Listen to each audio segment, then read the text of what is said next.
और इसलिए हम बिना पंख के उड़ना चाहते हैं। हे मुनि, हमारी अज्ञानता को तो देखिए। जो भगवान शिव विवाह न करने के संकल्प में हैं, मैं उन्हीं को हमेशा पति बनाना चाहती हूँ।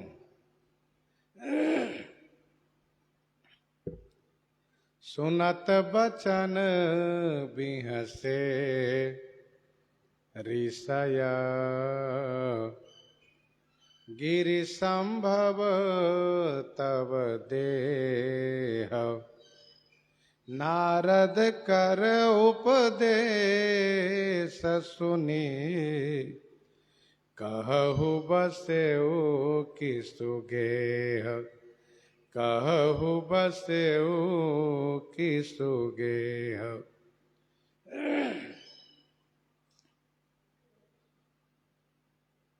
सप्तऋषि लोग श्री पार्वती जी के वचन सुनते ही हंसने लगे और हंसते हुए उन्होंने कहा कि गिरि संभव तब देह। सचमुच तुम्हारी देह गिरि से उत्पन्न है, इसलिए गिरिवत जड़ता है। अब हम ये पूछते हैं आपसे, आप बताइए कि नारद कर उपदेश सुनी, कहु बसेउ किसु गेह। देवर्षि नारद जी के उपदेश सुन करके आप ही बताइए कि किसका घर बसा है। अर्थात किसी का घर नहीं बसा है।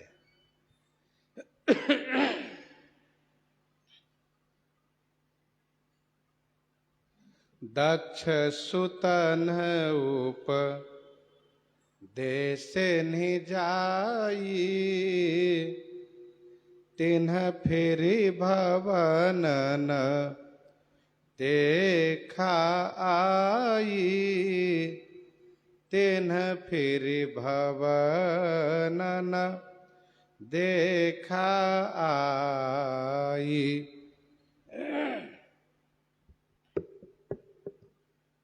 दक्ष सुतन ही उपदेशन ही जाई, तिन्ह फिर भवन देखा आई। देवर्षि नारद जी के उपदेश सुनने के बाद किसी का घर नहीं बसा है। उसमें से उदाहरण दे रहे हैं दक्ष का, चित्रकेतु का और हिरण्यकश्यप का।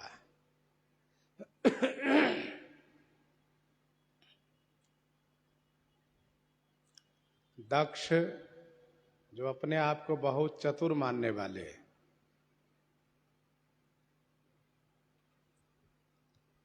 ब्रह्मा जी के पुत्र हैं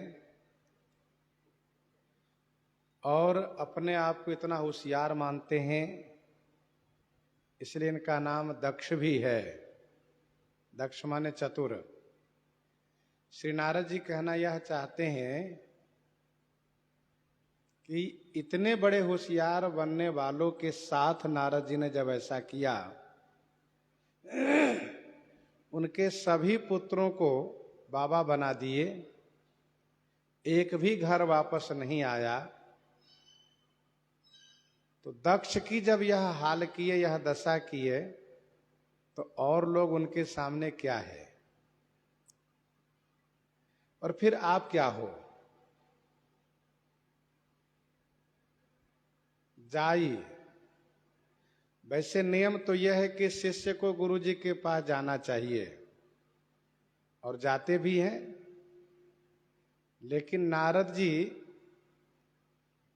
शिष्य को अपने पास आने की अपेक्षा नहीं रखते हैं, बल्कि शिष्य के पास स्वयं पहुंच जाते हैं, जा करके और उसको उपदेश करते हैं।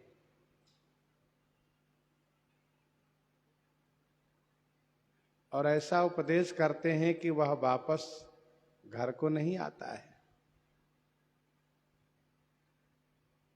यह है तो बहुत अच्छी बात कि सांसारिक मोह ममता से छुड़ा करके देहाभिमान से मुक्त करके भगवान में अनुरक्त कर देते हैं।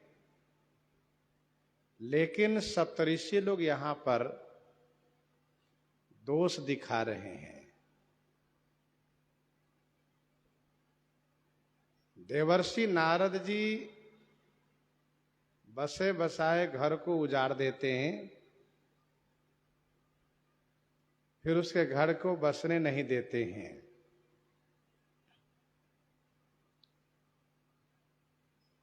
श्रीमद् भागवत महापुराण में वर्णन है,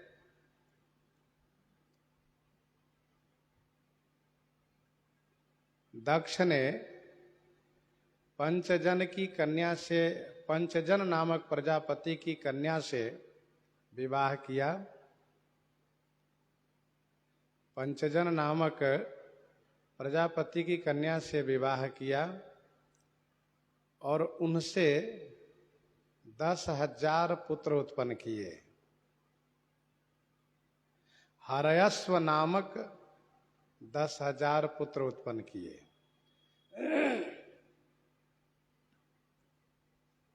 पुत्रों ने पूछा, पिताजी हमारे लिए क्या आदेश है? तो दक्ष ने कहा, प्रजा का सृजन करना ही आदेश है। उस कार्य के लिए तुम लोग जाकर के तपस्या करके शक्ति प्राप्त करो।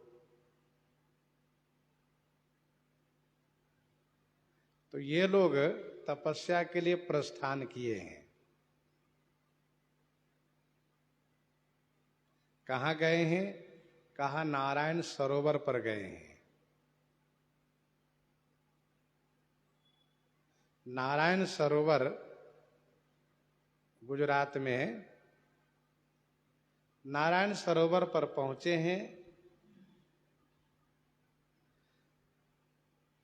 देवर्षि नारद जी भी वहीं पहुंच गए और नारद जी ने पूछा कि तुम लोग क्या करने आए हो? तो इन लोगों ने पिताजी की आज्ञा को वर्णन किया। हम लोग पिताजी की आज्ञा से तपस्या करने आए हैं, जिससे प्रजा का सृजन होगा। प्रजा का सृजन कार्य हम करेंगे।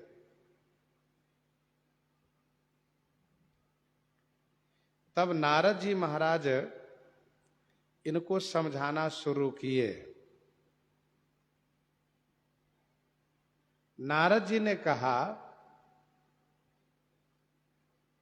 कि तुम इन बातों को पहले समझो, फिर तुम तपस्या करो और अपने कार्य को संपादित करो। तुम जो करना चाहते हो उसके पहले इन बातों को समझो। मैं जो प्रश्न कर रहा हूं उसके उत्तर तुम समझने का प्रयास करो। नारद जी ने पूछा, वह देश तुम देखे हो जिस देश में एक ही पुरुष केवल रहता है?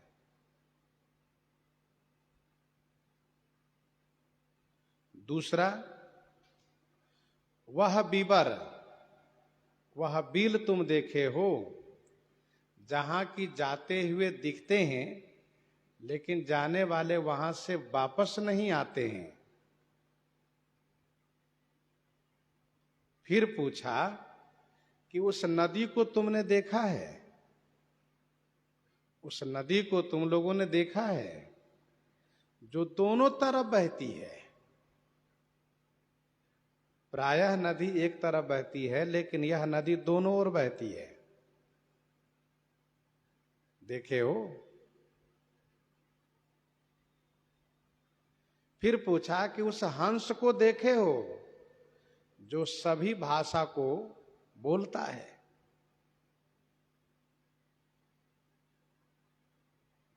इसके बाद पूछा कि 25 पदार्थ से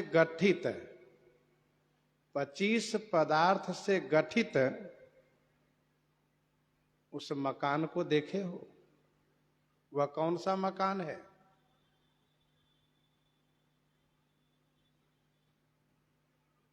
छुरा से भी तेज, स्वाभाविक रूप से चलने वाला उस चक्र को देखे हो? जानते हो? जो हमेशा चलता रहता है, काटता रहता है।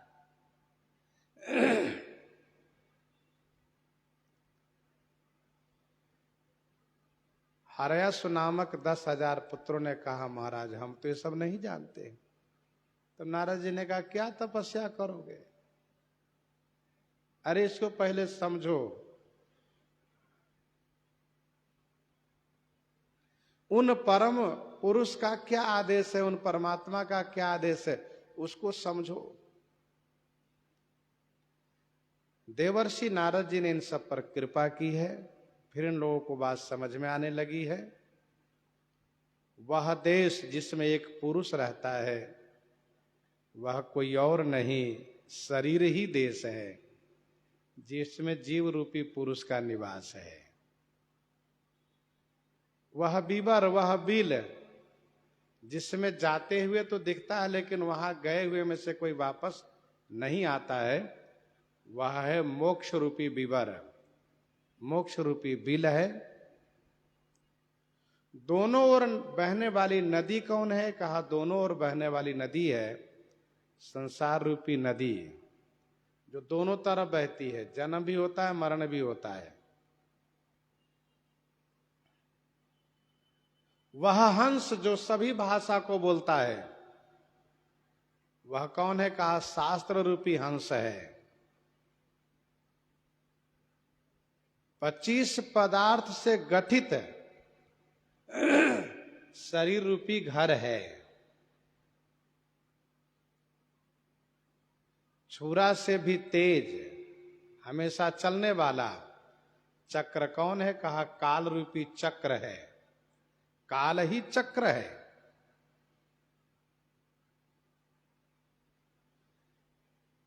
जिन परमात्मा का आदेश है वह परमात्मा ईश्वर है। इस प्रकार से और भी कुछ प्रश्न नारद जी ने किए और उन बच्चों को बात समझ में आई। तो बच्चों ने नारद जी को प्रणाम किया, परिक्रमा किया। कहा अब हम लोगों को संसार के चक्कर में नहीं पड़ना है,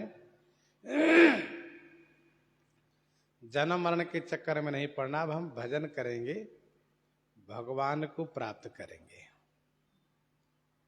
नारद जी ने इन सबको आशीर्वाद दिया। यह सूचना दक्ष को मिली कि आपके बेटे को नारद जी ने बाबा बना दिए हैं। तो दक्ष ने यह कहा कोई बात नहीं। गुस्सा तो लगी, बुरा तो लगा उसको, लेकिन उसने कहा कोई बात नहीं, फिर हम बच्चे पैदा करेंगे। और फिर उसने 10,000 बेटे पैदा किए। पहले वाले जो थे वे हर्यश्व नाम के थे, अब की बार सुबलयाश्व नाम के 10,000 बेटे पैदा किए हैं। और दक्ष ने इन सब को फिर तप करने के लिए भेजा।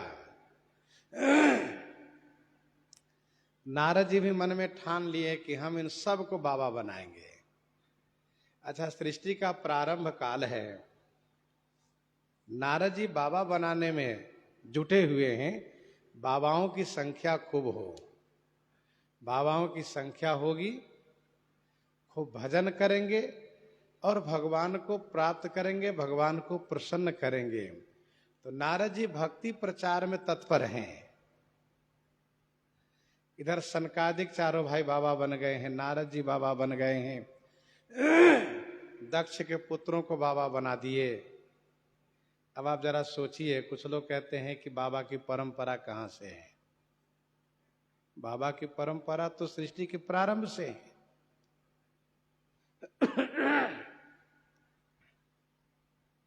नारद जी फिर पहुंच गए इन सब के पास और इन लोगों से वही प्रश्न किया और इन लोगों को वैसा ही समझाया।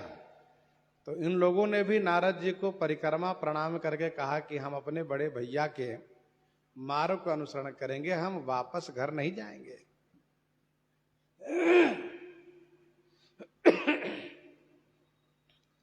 अब की बार दक्ष प्रजापति गुस्सा के मारे तिलमिला गए, आग बबूला हो गए, ओठ फरकने लगा, आंखें लाल हो गई और नारद जी पर अशब्द की वर्षा शुरू कर दिए। वह साधु नहीं है, बड़ा कपटी है, ढोंगी है, असाधु है। बताओ, हमारे भोले भाले 20,000 बेटे को बिगाड़ दिया, बहका दिया और सबको भिखारी बना दिया। सब राजा होते, सुख भोगते, सबको भिक्षुक बना दिया। मैं नारद जी को माफ नहीं करूंगा, श्राप देता हूं। नारद जी कहीं ठहर नहीं पाएंगे, वे भ्रमण ही करते रहेंगे। तो दक्ष का श्राप नारद जी को प्राप्त हो जाता है। दक्ष ने श्राप क्यों दिया? श्राप इसलिए दिया कि ना कहीं ज्यादा देर ठहरेंगे, न किसी को बहकाएंगे, बिगाड़ेंगे। देखो, किसी को जब बार बार समझाया जाता है तो वह बात उनको समझ में आ जाती है।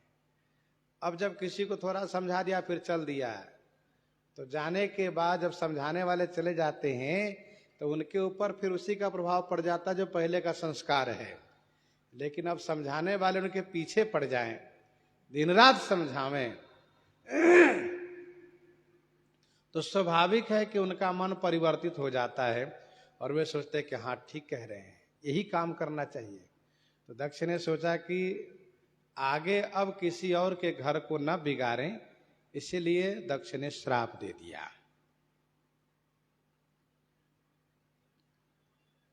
सप्तऋषि कहते हैं कि दक्ष सुतन उपदेशन ही जाई। स्वर्ग के वासी ब्रह्मा जी के पुत्र और बहुत बड़े चतुर दक्ष के बेटे को जब बाबा बना दिए, जब इतने बड़े होशियार कि बेटे को बाबा बना दिए, तो भोले भाले के बेटे को बाबा बनाने में उनको कितना समय लगेगा? और दक्ष के बेटों ने आकर के फिर घर का मुंह नहीं देखा, आए ही नहीं वापस। चित्र के तु कर घर उन्ह घाला, कनक कसिपु कर पुनि असहाला, कनक कसिपु कर पुनि असहाला।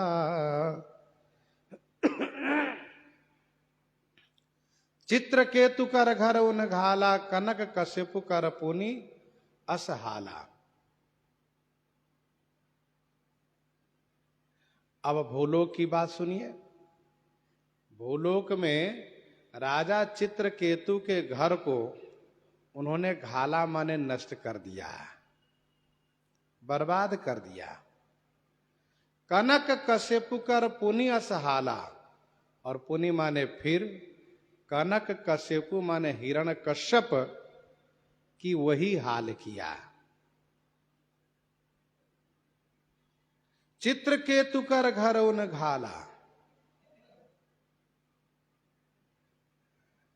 सप्तऋषि लोग ये भी कहना चाहते हैं कि नारद जी महाराज बड़े बड़े के घर उजारने में कुशल हैं।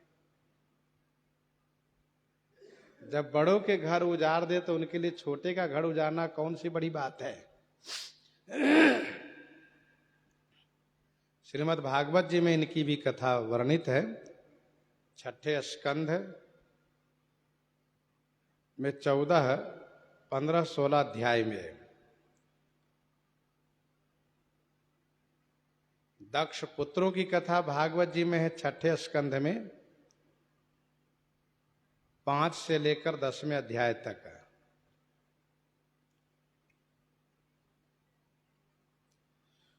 सूरसेन देश के राजा थे चित्रकेतु। सूरसेन देश के राजा थे चित्रकेतु।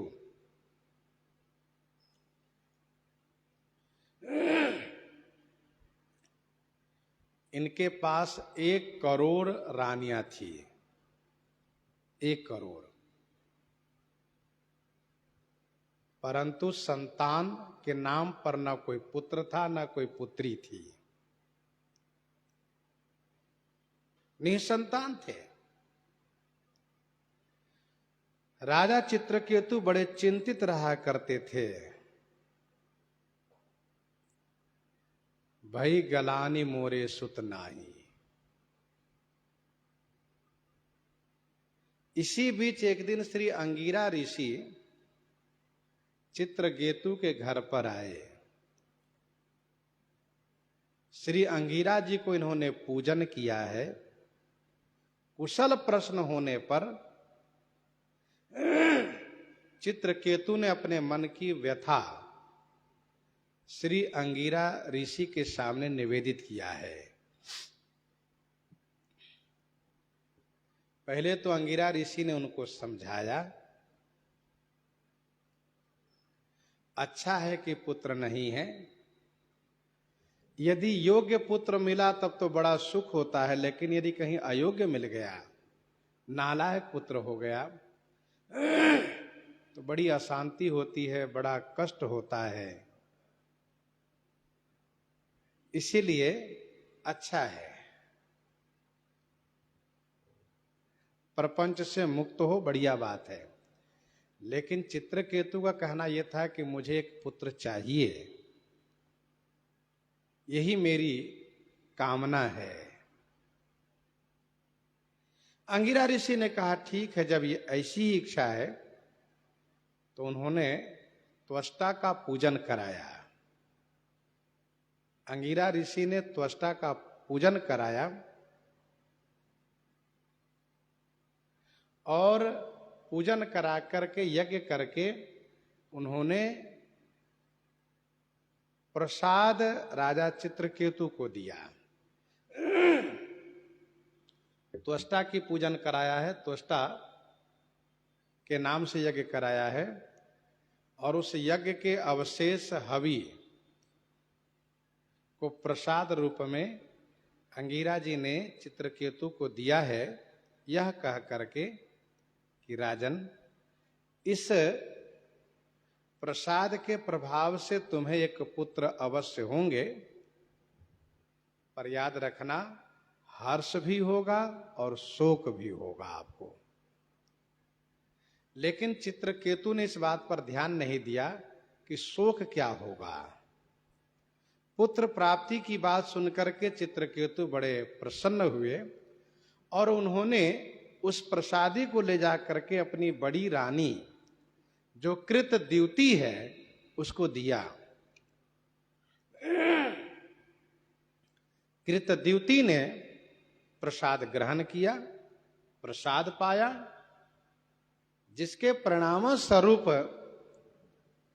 एक सुंदर बालक का जन्म हुआ। पुत्र रत्न की प्राप्ति पर चित्रकेतु बड़े हर्षोल्लासित हुए, बहुत बड़ा उत्सव मनाया और बहुत खुश रहते हैं चित्रकेतु। कृतद्युति से पुत्र होने के कारण उसके प्रति राजा का प्रेम दिन प्रतिदिन बढ़ता चला गया। यह देख करके अन्य सभी रानियों को डाह हुआ, ईर्ष्या हुई कि हम सब तो अब दूध से निकाली गई माखी के समान हो गई, दासी से भी बदतर हमारी हाल हो गई, दशा हो गई। और इसका कारण केवल यही है कि कृतद्युति ने पुत्र को जो जन्म दिया है, तो सबने विचार करके उस राजकुमार को मारने का षड्यंत्र रच दिया। राजकुमार को पालने में सुलाया गया था। इसी बीच एक ने जा करके और सबकी आंख बचा करके जहर रुई में लगा करके बालक के ओठों पर लगा दिया। जहर बहुत प्रभावशाली था। ओठ के ऊपर जहर के फाया लगने से, रुई द्वारा लगने से उस बालक, क्योंकि वह नवजात है, बहुत छोटा है, उसकी आंखें उलट गई और तत्क्षण उसकी मृत्यु हो गई। रानी ने अपनी दासी से कहा कि जाकर के देखो, राजकुमार बहुत देर से सो रहा है, उनको उठाकर लाओ। दासी ने जाकर के जैसे देखा, बालक तो मरा पड़ा है। जोर से चिल्लाती हुई कि राजकुमार को क्या हो गया है, और वहीं पर मूर्छित होकर गिर जाती है। यह आवाज सुनकर के रानी दौड़ती हुई जाती है, साथ साथ अन्य सभी रानियां आती है, राजा वहां होते हैं, सब के सब रोते हैं, विलाप करते हैं। और रोने में सभी रानियां भी सम्मिलित होती हैं, सब शोक प्रकट करती हैं, रोती हैं। जिन लोगों ने मारा है सब रो रही हैं। रानी कृतद्युति मूर्छित हो जाती है, राजा मूर्छित हो जाते हैं, फिर होश में आते हैं, फिर रोते हैं, विलखते हैं। इसी बीच श्री अंगिरा ऋषि और देवर्षि नारद जी दोनों आ जाते हैं। दोनों ने चित्रकेतु को समझाना शुरू किया। राजा चित्रकेतु को बहुत समझाया। बहुत समझाने पर चित्रकेतु को होश आया। तब चित्रकेतु ने सविनय पूछा कि हम जैसे मोहग्रस्त मनुष्यों को समझाने वाले अवधूत रूप में आप दोनों कौन हैं? महाराज, हम आपका परिचय जानना चाहते हैं। तब इन दोनों ने अपना परिचय दिया कि अंगिरा ऋषि और देवर्षि नारद, हम दोनों हैं।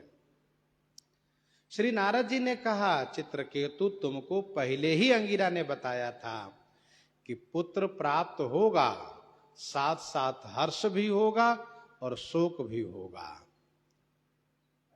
तुम्हारे भाग्य में पुत्र का विधान नहीं था, तुमने बहुत हठ किया, इसलिए अंगिरा ऋषि ने तुम्हें पुत्र प्राप्ति का योग लगाया, लेकिन वह पुत्र बहुत दिन ठहरने वाला नहीं था। नारद जी ने समझाया कि देखो, रोने की अपेक्षा, रोने से अच्छा यह है कि खुशी मनाओ। क्यों? क्योंकि मोह बंधन छूटा। पुत्र ये मोह बंधन है, स्त्री मोह बंधन है, घर मोह बंधन है।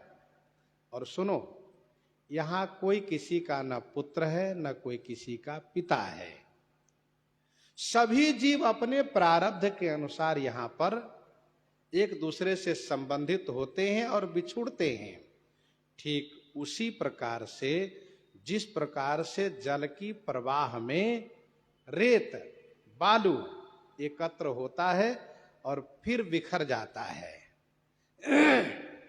वैसे ये आवागमन का चक्कर संसार में चलता रहता है। नारद जी ने बहुत समझाया है। नारद जी महाराज समझाने में बड़े कुशल हैं।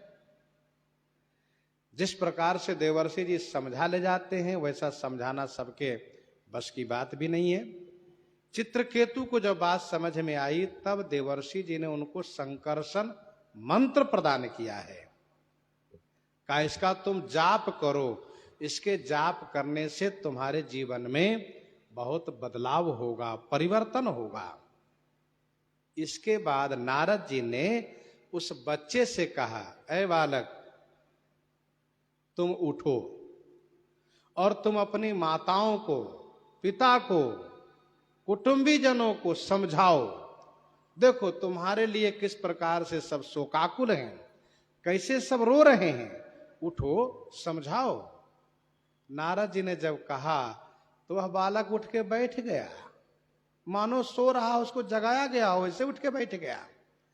और जो अभी बोल भी नहीं सकता था, जिसके मुख में एक दांत भी नहीं है, वह बोलना शुरू किया। और उसने बड़े कड़े शब्दों में कहा, नारद जी ये लोग क्यों हमारे लिए विलाप करते हैं, हम इनके कौन लगते हैं, ये हमारे कौन है। रानियों ने कहा हमारे बेटे हो, कहा नहीं, ये सभी जीव अपने प्रारब्ध कर्म के अनुसार इस संसार में एक दूसरे के संबंधित होते हैं। कोई बेटा, कोई बाप, कोई भाई, कोई बहन, कोई पति, कोई पत्नी, कोई मित्र, इस प्रकार से सब एक दूसरे से संबंधित होते हैं और अपना प्रारब्ध पूरा करके फिर सब बिछुड़ जाते हैं, चले जाते हैं। जन्म मरण सब दुख सुख भोगा, हानि लाभ प्रिय मिलन वियोगा, काल कर्म बस हो ही गोसाई, बरबस रात दिवस की नाई। मोह के कारण, अज्ञानता के कारण ऐसा लगता है कि ये हमारे हैं, पर हमारे कोई नहीं है। ये सभी अपने संस्कार के भोक्ता हैं, प्रारब्ध के भोक्ता हैं। बालक ने कहा, कितने बार ये हमारे पुत्र हुए, हम तो नहीं रोए, हम एक बार पुत्र बन गए तो हमारे लिए रोते हैं। फिर इसके बाद इन्होंने कहा, देखिए पूर्व जन्म में मैं भी राजा था, पंचाल देश के राजा था, मेरे मन में वैराग्य हुआ, राज्य को छोड़ करके मैंने जंगल में तपस्या करना प्रारंभ किया। उसी तपस्या काल में मैं भिक्षा लेने के लिए गया, तो ये जो इस शरीर की माता बनी है श्री कृत द्युति जी, इन्हीं से मैंने भिक्षा मांगा। इन्होंने आटा दिया, आलू दिया, नमक दिया, कंडी दिया। मैंने अपनी कुटिया पर ला करके और कंडी को शोधन नहीं किया, कंडी का शोधन नहीं किया, उसको देखा नहीं फोड़ करके। साधु महात्मा लोग, संत महात्मा जो कुछ बनाते हैं पहले शोधन करते हैं, उसको कहते हैं अमनिया करना। पहले देखते हैं, सुधारते हैं कैसा है। तो मैंने उसको समय अभाव के कारण जल्दी में कंडी को शोधन नहीं किया, देखा नहीं, उसमें आग लगा दिया और आटे को बाटी बनाया, आलू उसमें सेक करके चोखा चटनी बनाया, शालिग्राम भगवान को भोग लगाया, प्रसाद पाया। उस कंडी में एक कम 1 करोड़ चींटियां थी, छोटी छोटी महीन, 1 करोड़ चींटियां थी। सारी चींटियां जल गई। मैंने जो श्री शालिग्राम भगवान को भोग लगाया, तो भगवान की कृपा से, भगवान को भोग लगाने के कारण इन सभी चींटियों ने एक ही जन्म में बदला ले लिया, नहीं तो मुझे इतने जन्म लेने पड़ते जितनी चींटियां जली थी, जितनी चींटियां जली थी। मतलब ये कि संसार में सभी को अपने अपने कर्म भोगना पड़ता है। तुलसिया संसार में बदला कहूं न जाए, जैसा करोगे वैसा भरोगे, अगले जन्म के लिए तैयार रहो। तो ये जो सभी जो मेरी सौतेली माताएं बनी हैं, ये वही सब चींटियां हैं, और जो मेरी माता बनी है इन्होंने मुझे भिक्षा दिया था। तो जो भिक्षा दी थी वही माता बनी है, जो चींटियां जल गई वो सौतेली माता बन गई। सबने मिल करके मुझे जहर दिया, इन सबने मुझे जहर दे करके मानो उस जलाने का बदला ले लिया।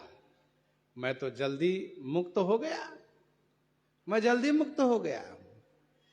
तो बालक ने कहा कि भगवान को भोग लगा करके जो नहीं पाता है, जो भगवान को बिना अर्पित किए पाता है, तो उस अन्न के दोष का भागी बनता है। और यदि भोग लगाता है तो भगवान के अर्पित करने के बाद उसके दोष का मार्जन हो जाता है। यदि बहुत बड़ा दोष है तो थोड़ा बहुत भोगना पड़ेगा, ज्यादा नहीं। बालक ने कहा, नारद जी आपको प्रणाम, अंगिरा जी आपको प्रणाम। और फिर उन सब से कहा कि आप सबको शोक नहीं करना चाहिए। जैसे हम कर्म भोगने आए थे वैसे आप लोग भी कर्म भोगने आए हो, भगवान का भजन करो। और यूं कह करके फिर वह बालक सीताराम बोल गया, प्रस्थान कर गया। मृत शरीर वहां पड़ा रहा। श्री सप्तऋषि लोग कहते हैं कि नारद जी ने चित्रकेतु का तो घर बर्बाद कर दिया। चित्रकेतु कर घर उन घाला, कनक कश्यप कर पुण्य सहाला। कनक कश्यप माने हिरण्यकश्यप की वही हाल किया। श्रीमद् भागवत जी में वर्णन है, 7वें स्कंद के 7वें अध्याय से कथा वर्णन है। हिरण्याक्ष के मारे जाने पर हिरण्यकश्यप भगवान विष्णु को मारने के लिए, भगवान विष्णु से प्रतिशोध लेने के लिए, उनको मारने के लिए, तप करने के लिए वह चला है। भाई भगवान विष्णु को मारने के लिए शक्ति चाहिए, शक्ति मिलेगी तप से, तो तप करने के लिए हिरण्यकश्यप चला है।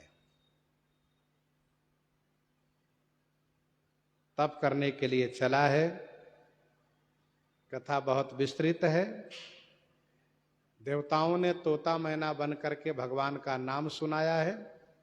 तो हिरण्यकश्यप ने समझा कि आज अमंगल अशुभ हो गया, क्योंकि असुर प्रवृत्ति वालों को, असुरों के लिए भगवान के नाम अमंगलकारी समझ में आता है, और भक्तों के लिए, दैवी प्रवृत्ति वालों के लिए भगवान के नाम मंगलकारी तो है ही।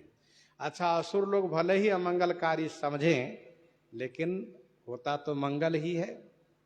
चाहे कोई भी असुर किसी भी प्रकार से भगवान का नाम लिया हो तो उसका कल्याण अवश्य हुआ है। दोबारा फिर वह उस दिन लौट आता है, फिर दोबारा तप के लिए चला जाता है हिरण्यकश्यप। और इसी बीच देवता लोग हिरण्यकश्यप की राजधानी पर हमला करते हैं। देवता लोग पहुंच जाते हैं। असुर लोग युद्ध में ठहर नहीं पाते हैं, क्योंकि असुरों के सरदार, असुरों की मुखिया हिरण्यकश्यप है नहीं।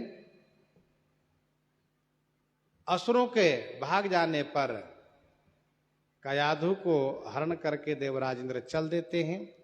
रास्ते में नारद जी मिलते हैं और इंद्र को डांटते हैं, इंद्र को फटकार लगाते हैं। इंद्र लज्जित होता है, कयाधु को वहीं छोड़ करके, कयाधु जो हिरण्यकश्यप की धर्मपत्नी है, रानी है।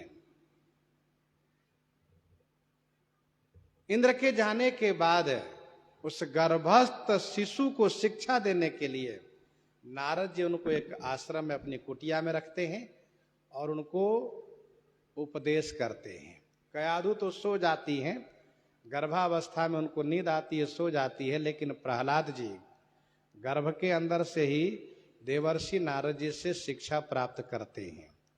नारद जी का उद्देश्य भी यही था, गर्भस्थ शिशु को उपदेश करना। नारद जी ने सोचा कि तो भगवान का बहुत बड़ा भक्त बनने वाला है, क्यों ना मैं पहले चेला बना लूं। अच्छा, नारद जी भी देखते रहते हैं, जो योग्य अधिकारी है तो उनको जन्म लेने की अपेक्षा नहीं करते हैं, गर्भ से ही चेला बनाना शुरू कर देते हैं। तो श्री प्रहलाद जी नारद जी के गर्भस्थ चेला है, गर्भ में रहने वाला चेला है। इस बात को प्रहलाद जी ने विद्यालय में विद्यार्थियों के पूछने पर बताया है। विद्यार्थियों ने पूछा कि जहां आप शिक्षा ले रहे हो वहां हम भी शिक्षा ले रहे हैं। हम समझ नहीं पा रहे हैं कि जो आप इतनी बढ़िया बढ़िया बातें बताते हैं कहाँ सीख लेते हैं। गुरुजी तो ऐसा सिखाते नहीं है, आप कहाँ सीख लेते हैं। तब श्री प्रहलाद जी ने कहा कि मैंने गर्भ में ही सीखा है। किन से कहा? श्री देवर्षि नारद जी से। ऐसा कहा? अच्छा, परिणाम क्या हुआ? श्री प्रहलाद जी ने हिरण्यकश्यप के मत को विरोध किया, आसुरी विचारधारा को विरोध किया और भगवान के नाम को, भगवान की भक्ति को प्रचार शुरू किया। हिरण्यकश्यप ने श्री प्रहलाद जी को मारना चाहा। सप्तऋषि लोग कहना यह चाहते हैं कि नारद जी ने श्री प्रहलाद जी को ऐसा उपदेश किया कि बाप बेटे में विरोध हो गया, और विरोध इतना बढ़ा कि पहले बाप बेटे को मारना चाहा और बाद में बेटे के कारण बाप मारे गए। तो कनक कश्यप कर पुण्य सहाला, उसकी यही हाल हुई, उसकी वही दशा हुई। 3 उदाहरण सप्तऋषिगण दिए हैं 3 लोकवासियों का, दक्ष स्वर्ग के, चित्रकेतु भूलोक के और हिरण्यकश्यप। वैसे राक्षस पाताल के माने जाते, असुर लोग तो पाताल के मानना चाहिए। और बड़ों बड़ों का नाम लिए, दक्ष प्रजापति, चित्रकेतु राजा, एक देवताओं के स्वामी दक्ष प्रदेश भय ते काला, एक मनुष्यों के राजा चित्रकेतु नरपति भूपति, और एक असुरों के राजा हिरण्यकश्यप। इन सब के घर को उजाड़ दिए। और इसके बाद कहते हैं सप्तऋषि, नारद सिख जे सुनहि नर नारी, अवश्य होहि तजि भवन भिखारी। नारद सिख जे सुनहि नर नारी, अवश्य होहि तजि भवन भिखारी। अवश्य होहि तजि भवन भिखारी। जे नर नारी नारद सिख सुनहि, तो भवन तजी अवश्य भिखारी होही। देवर्षि नारद जी की शिक्षा जो कोई नर व नारी सुनते हैं, वे भवन घर द्वार को छोड़ करके अवश्य भिखारी बन जाते हैं, भिक्षुक बन जाते हैं। नारद जी भिखारी बनाने में कोई विलंब नहीं करते हैं, थोड़ी भी देरी नहीं लगाते, तुरंत भिखारी बना देते हैं। जो राज सुख के भोगने वाला हो उसके हाथ में कटोरा कमंडल पकड़ा देते हैं और वे जाकर के द्वारे द्वारे भटकते हैं, भिक्षाम देही। और जंगल में एकांत में वास करके हरि शरणम मंत्र का जाप करने लगते हैं। नारद सिख जे सुनहि नर नारी,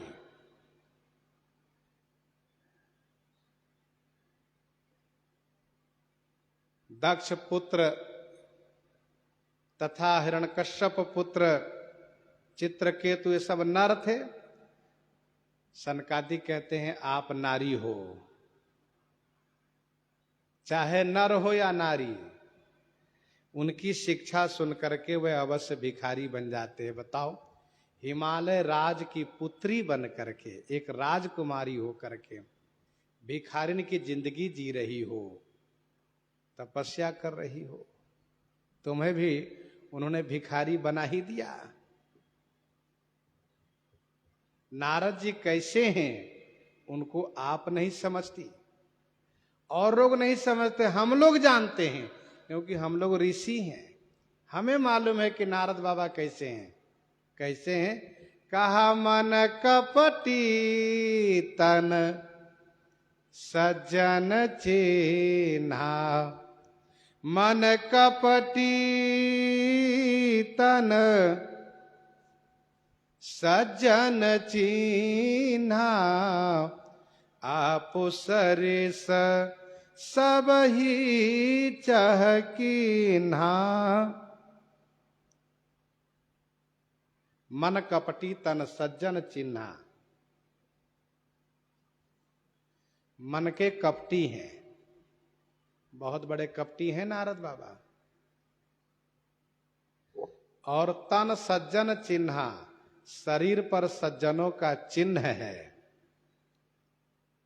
तन पर सज्जन का चिन्ह है, मन से कपटी है। मन कपटी तन सज्जन चिन्हा, आप सरिस सब ही चाह किन्हा। आप सरिस माने अपने समान सबको बनाना चाहते हैं।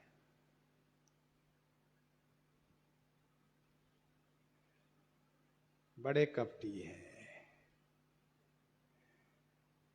किसी का भी भौतिक उत्कर्ष नहीं देखना चाहते हैं।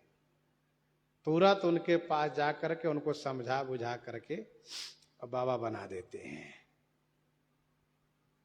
अच्छा, नारद जी की एक बड़ी प्रसिद्धि है, झगड़ा लगाने में बड़े कुशल है नारद जी। वैसे हैं यथार्थ वक्ता, लेकिन देवताओं में और असुरों में लड़वा देते हैं।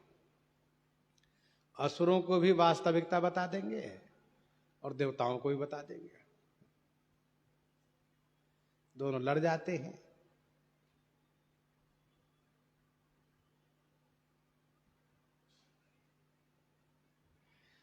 कंस ने वसुदेव जी के पहले पुत्र को छोड़ दिया, तो नारद जी उनको भड़का दिए। 8 दल वाला कमल फूल लेके पहुंच गए। कहा जरा गिन के बताओ कौन सा 8वां है। कहा इससे गिनो, कहा ये 8वां। कहा इधर से गिनो, कहा ये 8वां हुआ। तो कंस को समझ में आ गया कि सब तो 8वां ही है। 8 में से किसी को भी 8वां कहा जा सकता है। बस तुरंत उसको मार दिए। ये नारद बाबा। तो नारद जी महाराज उकसा देते हैं, भड़का देते हैं। और एक सबसे बड़ी विशेषता नारद जी में यह है कि दोनों तरफ से पूजा लेते हैं। असुर लोग भी उनकी पूजा करते हैं, देवता भी पूजा करते हैं। यदि लोक में किसी को पता चल जाए कि अमुक व्यक्ति ने झगड़ा लगाया है, तो दोनों उनसे नाराज हो जाते, तुम तो बड़े बदमाश हो, बताओ हम लोग को लड़वा दिए। लेकिन वहां पर नारद जी पर दोनों प्रसन्न रहते हैं। नारद जी आप अच्छे हैं, दोनों तरफ से मीठे बने रहते हैं। ऐसा क्यों? क्योंकि नारद जी का व्यक्तिगत कोई स्वार्थ नहीं है। नारद जी परम भागवत हैं, ठाकुर जी के मन हैं। ठाकुर जी की जो इच्छा होती है वही नारद जी करते हैं। और नारद जी अकिंचन परम विरक्त साधु हैं। तो जिसके मन में कोई लोभ लालच न हो, उनको कोई डर नहीं रहता है। मन कपटी तन सज्जन चिन्हा, आप सरिस सबहि च किन्हा। नारद जी में खल का लक्षण है। उजरे हरस विषाद बसेरे।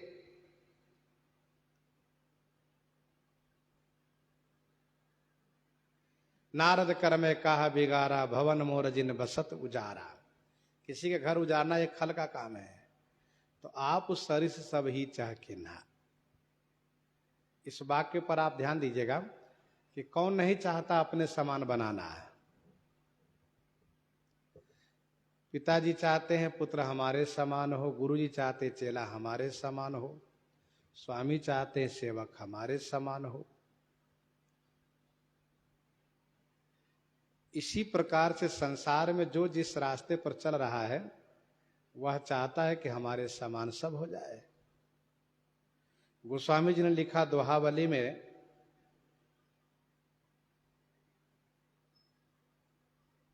तीन 355 में, तुलसी अपनो आचरण भलन लागत कासु, तुलसी अपनो आचरण भलन लागत कासु, तेहि न बसात जो खात नित लहसुनों को बासु। जो लहसुन खाने वाला है, प्याज खाने वाला है, उसको बास नहीं लगता, उसको तो खुशबू महसूस होता है। लेकिन जो नहीं खाता है उसको बास लगता है। तेहि न बसात जो खात नित लहसुनों को बास। तो तुलसी अपनो आचरण भलन लागत कासु। एक चोर से मिलिए और उससे कहिए क्यों भाई तुम जो कर रहे हो अच्छा कर रहे हो क्या?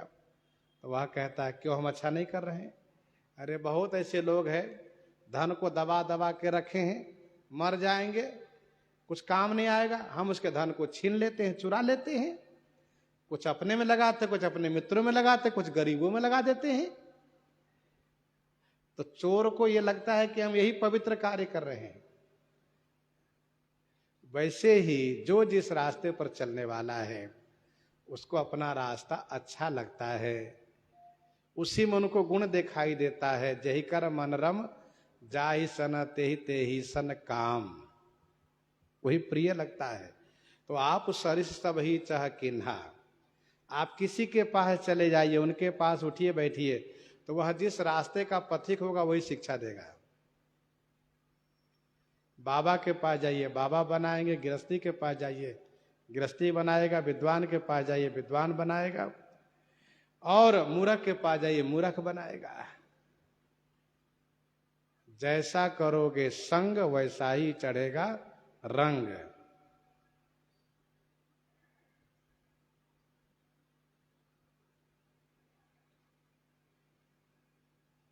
तो संग अच्छा होना चाहिए।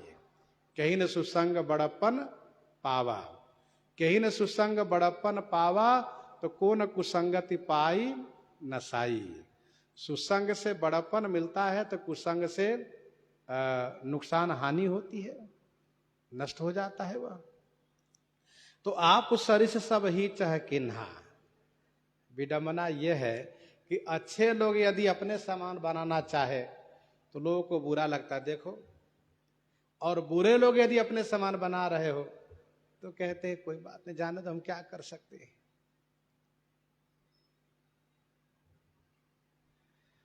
श्री नारद जी महाराज आप सरिस सभी चह किन्हा, तेहि के बचन मानि विश्वासा, तुम चाहु पति सहज उदासा, तेहि के बचन मानि विश्वासा, तुम चाहु पति सहज उदासा।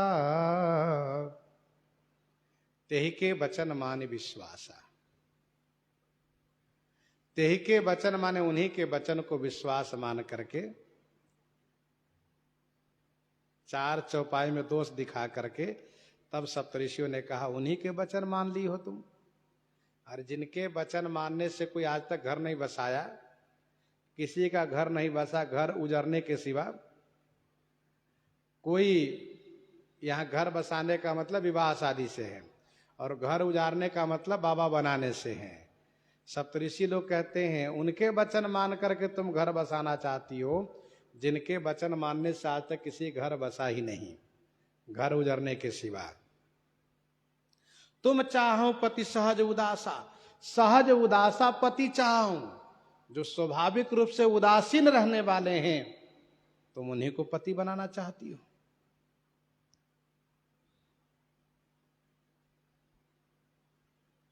अच्छा ये बताओ, गृहस्थ जीवन में किसी स्त्री के पति सहज उदास मिल जाए, उदास अर्थात जब देखो तब ध्यान करते रहें, पूजा करते रहें, पत्नी से बातचीत न करें, परिवार वालों से मतलब न रखे, वो हमेशा इस चक्कर में रहे कि हम एकांत में बैठे, जब देखो तब दरवाजा बंद करके ध्यान कर रहे हो, तो बताओ ऐसे पति से उस पत्नी को क्या सुख मिलेगा? कोई मतलब ही नहीं रखता हो। जो सहज उदास है, स्वाभाविक उदास है, न कुछ पूछे न कोई समाचार ले।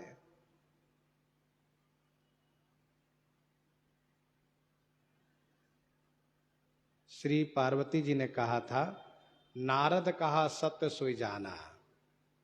उसी का उत्तर सप्तऋषि लोग दे रहे हैं, तेहि के वचन माने विश्वासा। अच्छा, उदासी लोग अकेले ही रहना चाहते हैं। जो भी उदासी होते हैं वो हमेशा एकांतवास करना चाहता है, उसको कोई साथी नहीं चाहिए, क्योंकि वह भगवान से योग लगा रखा है। उनको भगवान से योग चाहिए, संसारिक से योग नहीं चाहिए। संसार से वियोग रखता है, भगवान से योग रखता है। इसलिए कहूं कहूं सरिता तीर उदासी, बसहि ज्ञान रत मुनि सन्यासी। जिनको परमार्थ चिंतन करना है, जिनको अध्यात्म चिंतन करना है, उनको एकांत अकेले वास चाहिए। विविक्त वासी न सदा, तो तुम चाहो पति सहज उदासा।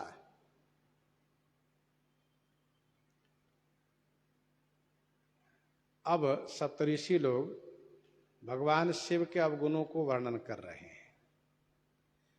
वे सहज उदास है। इसके बाद कहा निर्गुण नीलज कुबेश कपाली, निर्गुण नीलज कुबेश कपाली, अकुल अगेह दिगंबर ब्याली, निर्गुण नीलज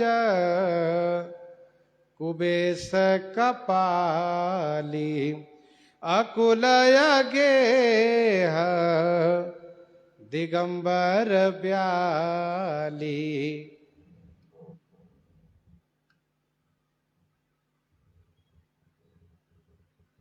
निर्गुण नीलज कुबेश कपाली, अकुल अगेह दिगंबर ब्याली। निर्गुण है, कोई गुण उनमें नहीं है, कोई गुण कला नहीं, निर्गुण, गुण रहित है। और नीलज माने निर्लज्ज, कुबेश माने खराब वेश बनाने वाले, खराब वेश में रहते हैं।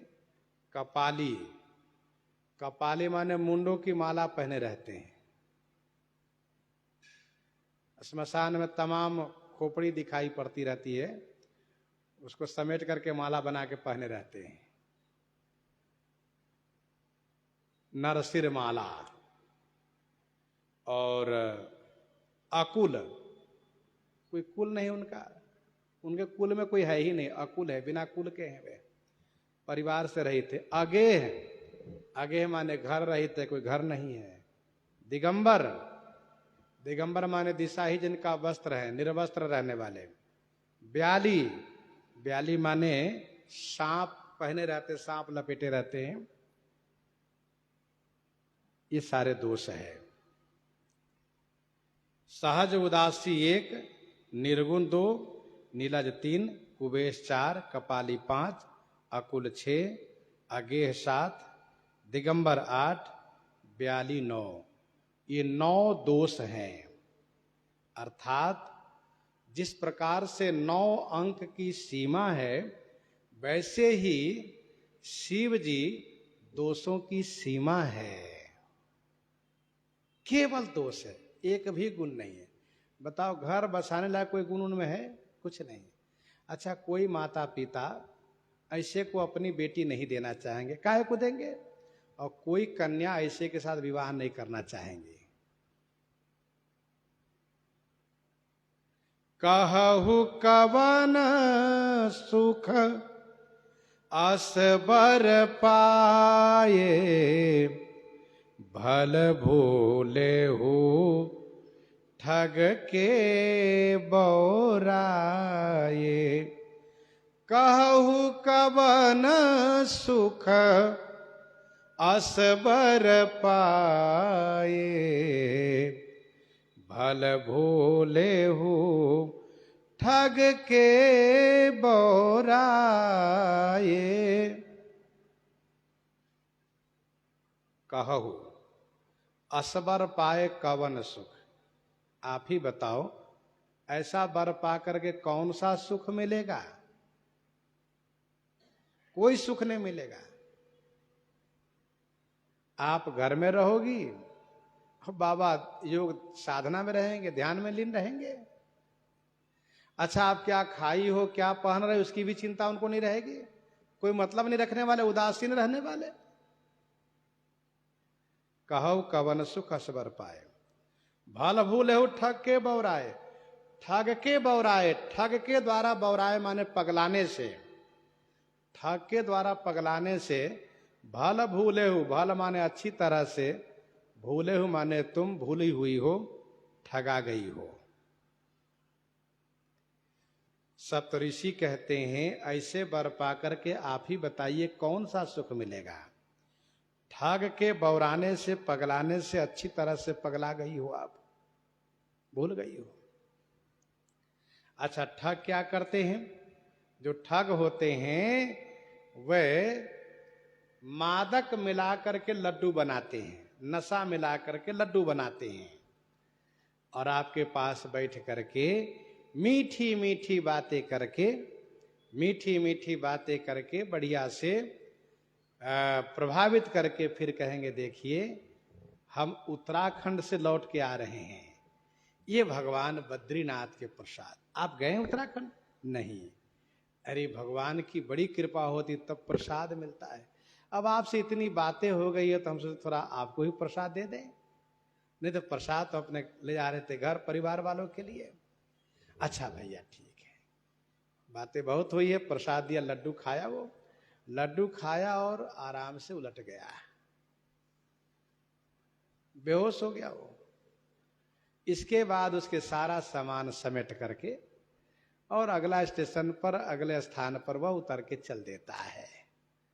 इसके बाद जब वह गाड़ी जहां तक जाने वाली है वहां तक जाती है, अब उसको होश नहीं आना है कि हमारा स्टेशन कौन है। अब गाड़ी का जो स्टेशन है वहां तक वो जाएगा। इसके बाद फिर उसको याद है होश आवे, या तो फिर गाड़ी के जो कर्मचारी लोग हैं वे लोग देखते हैं, फिर उनसे बातें करते हैं, तब वह अपनी बात कहता है। लेकिन अब क्या होगा, अब तो सारी बातें बिगड़ चुकी है, सब गया। तो ऐसे ठग लोग बहुत सावधानी से काम करते हैं। तो सप्तऋषियों ने कहा कि भल भूले ठग के बौराए। उन्होंने यह क्या कह दिया आपसे कि शंभु सहज समर्थ भगवाना, यही विवाह सब विधि कल्याण। भगवान है, इस विवाह से कल्याण, कोई कल्याण नहीं होने वाला है, कोई सुख नहीं मिलने वाला है आपको। और एक बात बताऊं, उनका विवाह पहले हो चुका है एक बार, और उन्होंने अपनी पत्नी के साथ जो व्यवहार किया, ऐसा व्यवहार कोई पति नहीं करेगा। पंच कहे शिव सती विवाही, पुनिय डेरी मराइन ताई। पंच कहे शिव सती विवाही, पुनिय डेरी मराइन ताई। पंचों के कहने पर शिव जी ने सती जी से विवाह किया था। वे विवाह कभी नहीं करना चाहते हैं, कभी नहीं, भगवान शिव कभी विवाह करना चाहते नहीं थे, लेकिन पंचों ने जब कहा, देवताओं ने कहा, बहुत दबाव बनाया, तो उन्होंने विवाह कर लिया। फिर क्या हुआ? फिर यह हुआ, क्योंकि पत्नी में उनका प्रेम तो था नहीं, पुण्य माने फिर, अब डेरी माने त्याग करके उनको मरवा दिया। पुण्य अब डेरी मराई ने ताई, मरवा दिया, खत्म करा दिया उनको। हाँ, यदि पत्नी से प्रेम किए होते तो काहे मरती वो, उन्होंने जानबूझ के मरवा दिया। सप्तऋषि लोग कहते हैं पंच कहे शिव सती विवाही। हम लोग पहले भी चर्चा कर चुके हैं, श्री ब्रह्मा जी, श्री विष्णु जी अपनी अपनी शक्ति को ग्रहण किए, भगवान शिव बिना विवाह के रहने का निश्चय किए, बिना पत्नी के रहना निश्चय किए। तो देवताओं में आपस में चर्चा होने लगी कि त्रिदेव में से 2 विवाह किए हैं, 1 नहीं किए हैं, ये अच्छी बात नहीं है, इनको विवाह होना चाहिए। देखो गृहस्थ परिवार में ये सब होता है, 4 भाई है, 3 विवाह कर लिया हो, 1 का विवाह न हुआ हो, तो फिर और लोग उन भाइयों से कहते देखो ये ठीक बात नहीं, उनको विवाह कराओ। अरे वो नहीं करना, वो नहीं चाहता तो क्या, विवाह कराओ, सामाजिक मर्यादा है, पारिवारिक मर्यादा है। तो इसी प्रकार से देवलोक में चर्चा शुरू हुई कि भाई श्री शंकर जी विवाह नहीं कर रहे हैं तो क्या होगा। कुछ लोगों ने कहा उनको आप विवाह करिए, कहा ना विवाह के चक्कर में हमको नहीं पड़ना, भजन करेंगे, राम राम करेंगे। तब श्री ब्रह्मा जी ने दक्ष से कहा कि आप एक काम करो, भगवान विष्णु की माया को स्तुति करो। और दक्ष ने स्तुति किया है, माया प्रसन्न हुई है, सती के रूप में अवतरित हुई है। तब सती जी ने भगवान शिव को प्रभावित किया है। फिर देवताओं ने, सती जी ने शिव जी को पाने के लिए आराधना किया है। तब देवताओं ने भगवान शिव को मना करके विवाह के लिए उनको राजी किया है। पुराणों में कल्प भेद से अलग अलग कथा है। एक कथा तो यह है पुराण के अनुसार कि विष्णु भगवान की माया ही सती रूप में आई है, और कहीं कहीं यह भी वर्णन है पुराण पद्म पुराण में कि त्रैलोक्य का सौभाग्य ही श्री सती रूप में आई है।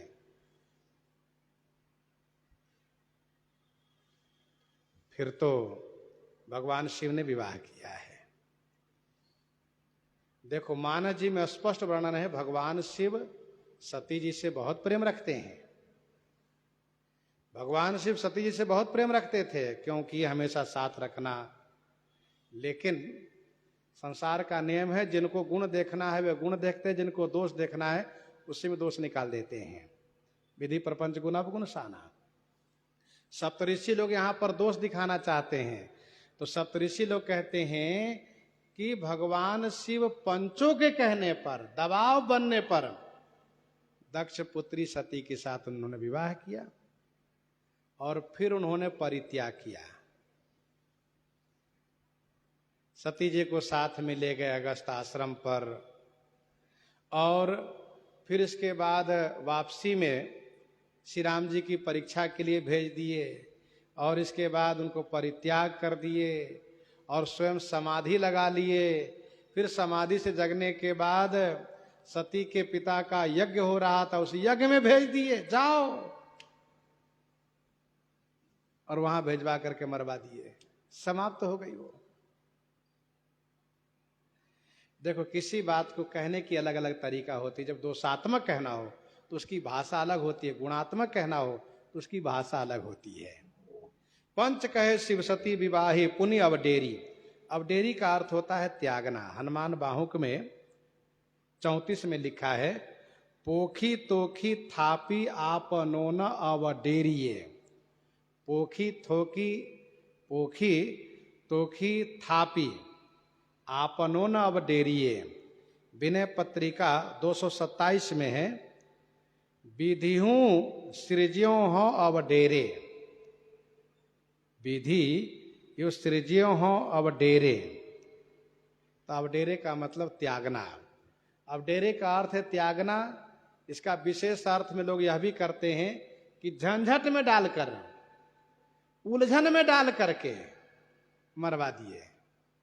अब डेरे का एक अर्थ हुआ त्यागना, दूसरा अर्थ यह है कि उलझन में डाल करके, दांव पेच में डाल करके, झंझट में डाल करके मरवा दिए। और इसके बाद जब सती को मरवा दिए तब से बिल्कुल चैन की सांस ले रहे हैं। हाँ, अब सुख सोबत सोच नहीं, भीख मांगी भव खाई। सहजय का किन्ह के भवन, कबहू की नारी खटाई। कबहू के नारी खटाही। अब देखिए, जब कोई इस प्रकार से समझावेगा तो जो विवाह करने के लिए तैयार होगी कन्या, वो तो बिल्कुल मना कर देगी, हमको विवाह नहीं करना है। लेकिन भगवती श्री सती जी कोई सामान्य कन्या में से नहीं है, भगवती हैं और भगवान शिव की शक्ति हैं, और साथ साथ इनकी निष्ठा की परीक्षा है। सप्तऋषि लोग कहते हैं जब तक पत्नी थी तब तक उनको चिंता थी। अब स्वाभाविक है, यदि घर में गृहिणी है तो थोड़ी बहुत चिंता रहती है, लेकिन जब से उनको मरवा दिए, जब से उनकी सती मर गई, तब से क्या करते हैं, अब सुख सोवत, अब सुखपूर्वक सो रहे हैं। भीख मांगी भव खाए, भीख मांग करके शिव जी खा लेते हैं। सहज एकाकिन के भवन कबहू की नारी खटाई। देखो, यदि कोई साधु इस बात को कहते हो कि पत्नी रहित सुख जीवन है, तो लोगों को बात अच्छी नहीं लगती है। परंतु इसी बात को यदि जब कवि लोग कहते हो और गृहस्थी वक्ता कहते हो, तो थोड़ा लोगों को जमता है कि ठीक कह रहे हैं, क्योंकि इनका अनुभव है, ये उनके अनुभव का विषय है। साधु कहते हो तो कहते देखो तो साधु है, ये क्या जाने गृहस्थी जीवन, ये तो चाहते जैसे हम बाबा इसे औरों को बाबा बनावे। तो और लोग जो होते हैं, कवि लोग होते हैं और वक्ता लोग, जो गृहस्थी वक्ता होते हैं, गृहस्थ आश्रम वाले, वे कहते हैं देखो, पत्नी के आने पर सुखपूर्वक सोना नहीं होता है, सुख से नहीं सो सकता वो। सप्तऋषि लोग कहते हैं भगवान शिव अब सुख से सो रहे हैं। इसका मतलब है पहले सुख से नहीं सोते थे, पहले चिंता थी। अब सुख सोवत सोच नहीं। वस्तुतः भगवान शिव में ये बात नहीं है, लेकिन अब यहां पर परीक्षार्थ कहा जा रहा है, इस बात को भी ध्यान रखना चाहिए कि अब सुख सोवत सोच नहीं, अब सुखपूर्वक सो रहे हैं। कोई सोच नहीं है, कोई सोच नहीं, कहां कोई सोच नहीं। लोग हंसी हंसी में कह देते हैं बढ़िया है, खूब आनंद ले लो, अभी विवाह नहीं हुआ ना, इसलिए जब विवाह हो जाएगा, शादी है, तब पता चलेगा, तब सोच होगा, तब चिंता होगी, पत्नी के लिए, बच्चों के लिए, घर परिवार के लिए क्या करना है। तो नारद जी ने कहा कि सप्तऋषियों ने कहा कि शिव जी जब से सती जी को मरवा दिए हैं, तब से अब सुख सोवत, अब सुख पूर्वक सो रहे हैं, कोई सोच नहीं है। भूख लगती है तो कभी चूल्हा भी नहीं जलाते हैं। सप्तऋषियों ने कहा भगवान शिव चूल्हा नहीं जलाते हैं, जब से सती जी मर गई तब से चूल्हा जलाना बंद। फिर भूख लगती है तो जाके भिक्षा मांग के खा लेते हैं। तो भिक्षा में तो सूखा अन्न भी मिलता है, सूखा अन्न भी मिलता है। सप्तऋषियों ने कहा सूखा अन्न नहीं लेते हैं, सिद्ध अन्न लेते हैं। स्पष्ट कहते हैं रोटी हो, चावल हो, दाल हो, सब्जी हो, वो दे दीजिए। भीख मांगी भव खाए, भीख मांग के खा लेते हैं आराम से, कहीं किसी पेड़ के नीचे चादर बिछा करके ठाठ से एक चादर तान के सो जाते हैं।